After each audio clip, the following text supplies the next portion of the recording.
Good morning, students. How are you? I am Kamaljeet Kaur, your SS teacher from सरकारी विद्या मंदिर Fazilka. Student, मैंने previous video जो Wednesday आपको भेजी थी उसमें हमने हिस्ट्री का लेसन 3 स्टार्ट किया था, नेशनलिज्म इन इंडिया। उसमें हमने 2 टॉपिक किए थे, एक तो introduction of the lesson and second one the idea of Satyagraha.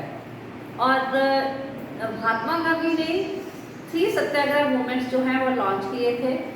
One at Champaran in Bihar, second one at Kheda और third one at Ahmedabad. Now our next topic is the Rowlatt Act. Rowlatt Act means, इसको हिंदी में भी Rowlatt act ही कहते हैं। जैसे ही महात्मा गांधी ने सत्याग्रह movement की success देखी कि वो सक्सेसफुल हो गए, महात्मा गांधी ने 1990 में ये डिसाइड किया वो एक नेशन वाइड सत्याग्रह मूवमेंट चलाएंगे against the Rowlatt act of 1919। अब आपके 1 मार्क्स के क्वेश्चन आ सकता है, when the Rowlatt act was passed, तो आंसर होगा 1990। या what do you mean bye Rowlatt act?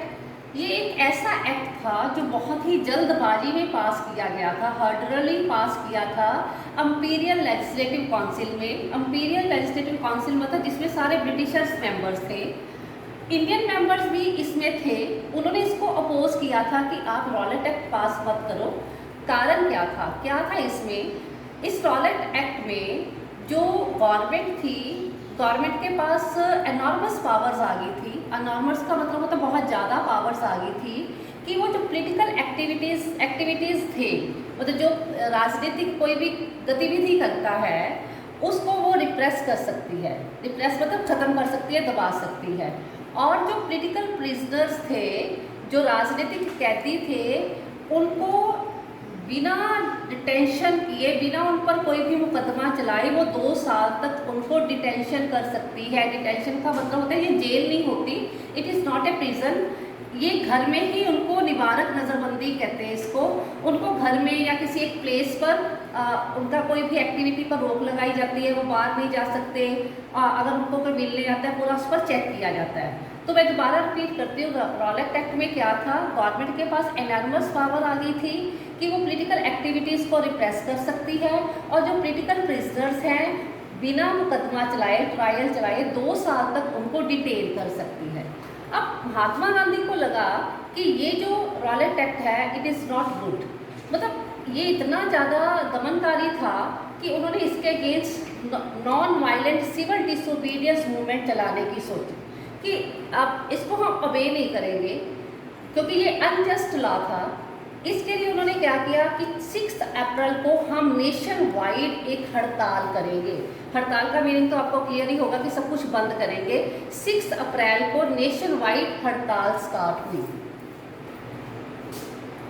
इसमें उन्होंने पहले रैलीज ऑर्गेनाइज की, रैली निकाली सारे सिटीज़ में। वर्कर्स जो रेलवे वर्कशॉप में काम करते थे उन्होंने भी स्ट्राइक कर दी, शॉप्स क्लोज कर दी गई।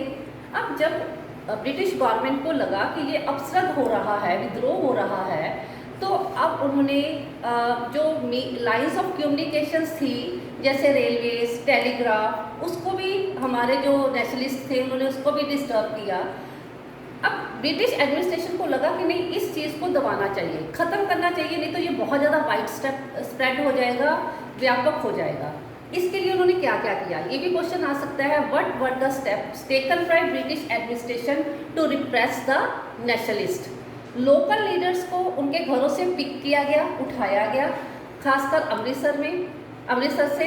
महात्मा गांधी को दिल्ली में जाने से बार्ड कर दिया गया, नहीं एंटर करेंगे क्योंकि अगर दिल्ली जाएंगे तो लोगों से मिलेंगे और अपने जो व्यूज़ है बहुत ज़्यादा जो है वो स्प्रेड करेंगे। अब क्या हुआ, जो सारे नेशनलिस्ट जो देशभक्त थे उन्होंने डिसाइड किया कि हम एक प्रोसेशन निकालेंगे। प्रोसेशन मतलब जुलूस निकालेंगे। 10 अप्रैल को, ये सारी डेट वाइज है, 6 अप्रैल, अब 10 अप्रैल आ गई। 10 अप्रैल को अमृतसर में एक पीसफुल प्रोसेशन जा रहा था, बिल्कुल शांति से लोग सड़क पर वैसे ऐसे जुलूस की फॉर्म में जा रहे थे। तो पुलिस ने उन पर क्या क्या गोलियां चलाई। ना वो नारे लगा रहे थे, ना कुछ भी, उनके पास कोई वेपन नहीं था। पुलिस ने उन पर फायर किया अब इससे जो पीसफुल प्रोसेशन था, लोग थे, उनको गुस्सा आया, उन्होंने बैंक्स पर, क्योंकि ये बैंक अंडर द गवर्नमेंट थे, जितनी भी गवर्नमेंट की बिल्डिंग्स थी बैंक्स पर अटैक किया, पोस्ट ऑफिसेस पर अटैक किया, रेलवे स्टेशंस पर अटैक किया। ठीक है, अब जब ये सब कुछ वाइड सेपरेट हुआ तो ब्रिटिश गवर्नमेंट भी रुकने वाली नहीं थी। उसने क्या किया, अमृतसर में मार्शल लॉ लगा दिया। मार्शल लॉ में क्या होता है, आपको ये भी आ सकता है, what do you mean by martial law? मतलब आर्मी के अंडर सब कुछ आ जाता है, और अगर जो 3-4 लोग इकट्ठे होते हैं उस पर रोक लगा दी जाती है, या फिर शूट एट साइट, कि अगर नहीं कहना मानेंगे उनको उसी टाइम शूट किया जा सकता है। और अमृतसर में कमांड किसने संभाली? जनरल डायर ने। आपने नाम, बड़ी पिक्चर्स में इनका सुना होगा। जनरल डायर ने अमृतसर में मिलिट्री की जो कमांड जो है वो संभाली। स्टूडेंट्स, 6 अप्रैल, 10 अप्रैल, अब है 30 अप्रैल। 30 अप्रैल को जो फेमस जलियांवाला बाग इंसिडेंट हुआ। अब आपको क्वेश्चन आ सकते हैं, where is Jallianwala Bagh situated? At Amritsar. On which date Jallianwala Bagh incident took place? 30 April 1919। साथ में जरूर लिखना, अकेला 30 अप्रैल लिख दोगे तो नंबर नहीं मिलेंगे। हाँ जी, तो स्टूडेंट 13 अप्रैल को जलियांवाला बाग इंसिडेंट हुआ। एक्चुअल में हर साल ही वहाँ बैसाखी सेलिब्रेट करने के लिए लोग इस जलियांवाला बाग में इकट्ठे होते थे, और आपको भी पता है कि 13 अप्रैल एट प्रेजेंट भी हम बैसाखी सेलिब्रेट करते हैं। वो इस बाग में एंटर किए लोग। एनक्लोज्ड ये गार्डन है, बाग है। अब इस साइड पर आपको एक पिक्चर भी शो की गई है। आपने अमृतसर अगर गए होंगे तो गोल्डन टेम्पल के सड़क पर ही ये वाला जलियांवाला बाग ही है। ये पिक्चर आपको शो की है, जनरल डायर खड़ा है।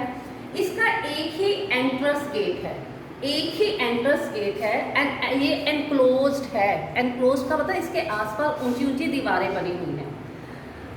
अब लोग क्यों इकट्ठे हुए थे? कुछ तो इसलिए आए थे कि जो गवर्नमेंट जो है नया रिप्रेसिव मेजर अडॉप्ट कर रही है, गलत दमनकारी नीतियाँ अपना रही है, उसके अगेंस्ट। कुछ एनुअल बैसाखी फेयर को अटेंड करने आए थे, क्योंकि उस समय एट प्रेजेंट जो ये बड़ा ही रशी एरिया है, बहुत रशी एरिया है, लेकिन उस समय जलियांवाला बाग जो था सिटी के बाहर था। ये सिटी से बाहर था, इसलिए कई विलेजर्स को पता ही नहीं था कि मार्शल लॉ लग चुका है, इम्पोज हो चुका है, और हमने इकट्ठे नहीं होना। क्योंकि कोई आजकल तो व्हाट्सएप पर और हर चीज़ वायरल हो जाती है, उस समय अनाउंसमेंट्स होती थी। क्योंकि ये गार्डन जो था, बाग जो था सिटी से बाहर था, इसलिए विलेजर्स अनअवेयर थे मार्शल लॉ का। डायर जो था, जनरल डायर, वो इस एरिए में एंटर हुआ। उसने एक ही गेट था, मैंने अभी आपको बताया, एट प्रेजेंट भी एक ही गेट है, वो छोटा सा गेट है, उसको उसने ब्लॉक कर लिया। क्राउड के ऊपर उन्होंने गोलियां चलानी स्टार्ट कर दी। हंड्रेड्स ऑफ पीपल जो थे इसमें मारे गए। और इतने आपके किसी न किसी पिक्चर में इस इंसिडेंट को देखा भी होगा। वहाँ एक कुआं है, वो डेड बॉडी से भर गया था। लोगों ने अपने आप को बचाने के लिए उसमें छलांगे लगाने शुरू कर दी। अब इसका क्रिटिसिज्म जो था बहुत ज़्यादा हुआ, इवन ब्रिटेन में भी हुआ। लेकिन बाद में जनरल डायर ने ये डिक्लेयर किया कि मैंने तो ये इंसिडेंट इसलिए किया कि मैं लोगों पर एक मॉरल इफ़ेक्ट प्रोड्यूस करना चाहता था। मॉरल इफ़ेक्ट का मतलब ये होता है कि मैं पहले ही उनको डराना चाहता था कि जैसे अब ये स्ट्राइक कर रहे हैं, प्रोटेस्ट कर रहे हैं, अगर पहले ही इन पर कोई नैतिक इफ़ेक्ट में डाल दूंगा तो आगे से ये सत्याग्रही जो हैं वो टेरर में आकर और डर में आकर नेक्स्ट कोई भी ऐसा मेजर, ऐसी एक्टिविटी नहीं करेंगे। तो स्टूडेंट्स, जो भी मैंने जलियांवाला इंसिडेंट आपको करवाया उसका एक मेन क्वेश्चन बन सकता है, right a brief note on Jallianwala Bagh incident. Okay, तो इसमें आपका 4 मार्क्स में ये क्वेश्चन जो है वो आ सकता है।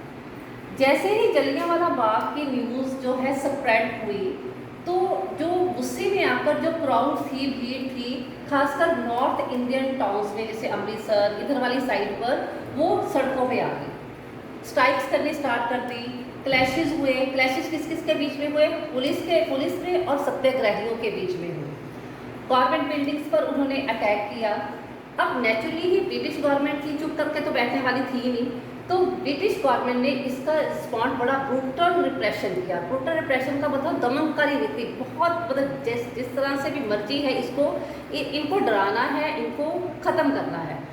अब उन्होंने क्या किया, जो सत्याग्रही थे उनको ह्यूमिलेट करना स्टार्ट किया। ह्यूमिलेट होता है किसी की इंसल्ट करना, टेरराइज करना स्टार्ट किया, उनमें डर बैठाया। ठीक है, सत्याग्रही को ये कहा कि अगर हम सड़क पर आ रहे हैं तो आपने ग्राउंड पर में अपना नोज जो है वो रब करना है। जैसे हम अगर किसी रिलीजियस प्लेस पर जाते हैं, कई बार हम दंडोत वंदना करते जाते हैं ना, वो तो हमारे भगवान हो गए, इसलिए हम नाक रगड़ते हैं, लेकिन हम किसी ह्यूमन बीइंग के सामने नाक नहीं रगड़ेंगे। तो उनको ये फोर्स किया गया to rub their nose on the ground, या फिर ऐसे ही क्रॉल करो रेंगो सड़कों पर और उनको सल्यूट मारना है, सलाम करना है, सल्यूट। साहिब, साहिब यहाँ पर कौन हो गए, ब्रिटिश के जो पुलिस वाले हैं या अधिकारी है, जैसे भी कोई साहिब नज़र आए उनको सल्यूट करना है। अब लोग जो थे वो विलेजेस से क्योंकि वहाँ पर ज़्यादा विलेजेस के ऊपर ज़्यादा अटैक था, तो वहाँ से फ्लॉग्ड होने शुरू हो गए। फ्लॉग्ड मतलब विलेजेस को खाली करके जाना शुरू कर दिए। खासकर गुजरावाला इन पंजाब, ये वाला एरिया एक्ट पाकिस्तान में है। अब ये वाला गुजरावाला इन पंजाब में इन विलेजेस को बम्बों से उड़ा दिया गया। ठीक है, जैसे ही महात्मा गांधी ने देखा कि वायलेंस स्प्रेड हो रही है, हिंसा स्प्रेड हो रही है, तो महात्मा गांधी ने इस मूवमेंट को कॉल ऑफ कर दिया। Very very important question, why Mahatma Gandhi called off the Satyagraha movement? Because he see the spread of violence. उसमें अगर 4 मार्क्स का तो आप सारा ये सारा लिखना पड़ेगा कि क्लैशेस हुए, बिल्डिंग्स पर अटैक हुआ। That is why Gandhi ji called off the movement. एक क्वेश्चन आएगा why Gandhi ji started this movement, वो आएगा आपका रॉलेट एक्ट वाला इंसिडेंट कि रॉलेट एक्ट पास हो गया था। अगर कॉल्ड ऑफ वाला आता है तो ये वाला सारा इंसिडेंट जो अभी मैंने आपको बताया है वो इंसिडेंट आएगा। ओके, रॉलेट सत्याग्रह जो अभी हमने पढ़ा वो no doubt wide spread movement था, काफ़ी स्प्रेड था, बट ये अभी सिटीज़ और टाउन्स तक ही लिमिटेड था, विलेजेस में ज़्यादा स्प्रेड नहीं हुआ। इसलिए महात्मा गांधी को ये लगा कि एक ऐसा मूवमेंट लॉन्च करना पड़ेगा जो ब्रॉड बेस्ड हो, मतलब हर जगह पर इंडिया में, पूरे इंडिया में ये इकट्ठा फैले, स्प्रेड हो। उनका ये मानना था, but it was not possible without the unification of Hindus and Muslims. जब तक हिंदूज और मुस्लिम इकट्ठा नहीं होंगे तब तक जो ये वाइड स्प्रेड मूवमेंट जो है वो नहीं चलाया जा सकता। उस समय तक ये 1919 की इंसिडेंट था, तब तक हमारी फर्स्ट वर्ल्ड वॉर ख़त्म हो चुकी थी, जो 1914 में स्टार्ट हुई और 1919 में ख़त्म हुई। अब उसमें उन्होंने क्या सोचा महात्मा गांधी ने कि क्यों ना मैं खिलाफत इशू को साथ में उठाऊँ। खिलाफत issue was concern with the Muslims, ये मुस्लिम्स के साथ कंसर्न था। अब देखो हुआ क्या था इस इंसिडेंट में। फर्स्ट वर्ल्ड वार ख़त्म हुई, उस वर्ल्ड वार में ऑटोमन तुर्की जो था वो हार गया था, ये कंट्री जो हारा था। और ये र्यूमर फैला पूरे वर्ल्ड में, और इंडिया में भी ये अफवाह र्यूमर्स होते हैं, अफवाह कि जो टर्की का हेड था उस समय, वो जो पॉलिटिकल हेड और स्पिरिचुअल हेड, मतलब आध्यात्मिक गुरु और राजनीतिक गुरु उनका एक ही होता था, उसको खलीफा बोला जाता था। खलीफा, जैसे हम अपने धार्मिक गुरु को पंडित या कुछ भी बोलते हैं, उनका और अपने लीडर्स को लीडर्स बोलते हैं, लेकिन उनका क्या होता था, एक ही गुरु होता था, स्पिरिचुअल एंड पॉलिटिकल गुरु खलीफा। तो ये र्यूमर फैली कि जो खलीफा के ऊपर बहुत हैराश ट्रीटिस जो है वो इम्पोज कर दी गई है। हैराश होता है, इसमें कोई मतलब उस पर पेनल्टी लगी, उसको पनिशमेंट होगी। तो पूरे ये र्यूमर फैलते फैलते क्या हुई, इंडिया तक भी पहुंच गई कि खलीफा को किसी तरह से बचाना है। खलीफा की टेम्पोरल पावर्स को डिफेंड करने के लिए एक खिलाफत कमेटी ऑर्गेनाइज की गई। अब ध्यान से 1 मार्क्स का question, which committee was organize to defend the khalifa's temporal power? Khilafat committee. अगर व्हेन आता है मार्च 1919, और अगर वेयर आता है तो बॉम्बे। 3 आपके 1 मार्क्स के क्वेश्चन होंगे। इनके जो लीडर थे, यंग जनरेशन के मुस्लिम लीडर्स थे, 2 ब्रदर्स थे, इनके नाम थे मोहम्मद अली एंड शौकत अली। अगर आपको क्वेश्चन आता है who was the Mohammad Ali and the Shaukat Ali, यहाँ who were the leaders of the Khilafat committee, तो ये दो नेम्स आएंगे, मोहम्मद अली एंड शौकत अली। अब ये महात्मा गांधी के साथ मिले, मतलब इन्होंने डिस्कस की कि क्या हम कोई ऐसा एक यूनाइटेड एक्शन ले सकते हैं जिससे रॉलेट एक्ट में जो कुछ भी हुआ उसका भी बदला ले सके, और जो खलीफा की जो टेम्पोरल पावर्स हैं उस पर जो इतनी हैराश ट्रीटी साइन की हुई है उसका भी हम कहीं ना कहीं उसको भी डिफेंड कर सके, तो हम कोई यूनिफाइड एक्शन ले सकते हैं। गांधी जी को ये लगा कि ये एक अपॉर्चुनिटी है, एक अवसर है, हम मुस्लिम्स और हिंदूज को क्या कर सकते हैं, यूनाइट कर सकते हैं, एक अम्ब्रेला के नीचे, एक छतरी के नीचे इनको यूनिफाइड कर सकते हैं। ये मैं सोचना कि एक छतरी खोल ली और उसके नीचे सारे मुस्लिम खड़े हो गए और हिंदू खड़े हो गए, इसका मतलब ये नहीं है। इसका मतलब ये उनको यूनाइटेड करना है अंडर वन अम्ब्रेला। एंड इसके लिए उस समय हर साल कांग्रेस का एक सेशन होता था एट द डिफरेंट प्लेसेस। 1920 का सितंबर में जब कांग्रेस का सेशन हुआ वो कैलकाटा में हुआ। ये आपको मैप में भी आएगा ये वाले क्वेश्चन, इसी लेसन में से आपको मैप आना है हिस्ट्री का, बी केयरफुल। आपको डेट दी पूछा जा सकता है और आपने भरना होगा कि कहाँ पर उसका कैलकाटा में सेशन हुआ। ठीक है, कैलकाटा में सेशन हुआ कांग्रेस का, वहाँ पर महात्मा गांधी ने कांग्रेस के अदर लीडर्स को कन्विंस्ड कर लिया, उनको भी मना लिया कि अब हम क्या चलाएंगे, मुस्लिम्स के साथ मिलकर एक नया मूवमेंट चलाएंगे। The movement was non cooperation movement. ये मूवमेंट क्यों चलाया गया, टू सपोर्ट द खिलाफत एंड रॉलेट एक्ट, जो के अगेंस्ट ये मूवमेंट चलाया गया। तो ये क्वेश्चन भी आपके लिए बड़े इंपॉर्टेंट है। What was the Khalifa issue, why Mahatma Gandhi want to start the non cooperation movement, तो इसमें आपको खिलाफत इशू भी बताना पड़ेगा, और जो रॉलेट एक्ट, जो हमारा पहला सत्याग्रह मूवमेंट सक्सेसफुल नहीं हुआ था, वो भी बताना पड़ेगा। तो स्टूडेंट इस वीडियो में इतना ही। ये आपके page number 55-56 of your NCERT book में है। आप उस बुक को भी जरूर पढ़ना। मैंने समरी आपको सारी इंसिडेंट की बता दी है। प्रीवियस वीडियो में भी मैंने आपको बताया था this lesson is very very important for your board examination point of view. That is why you should concern on this lesson.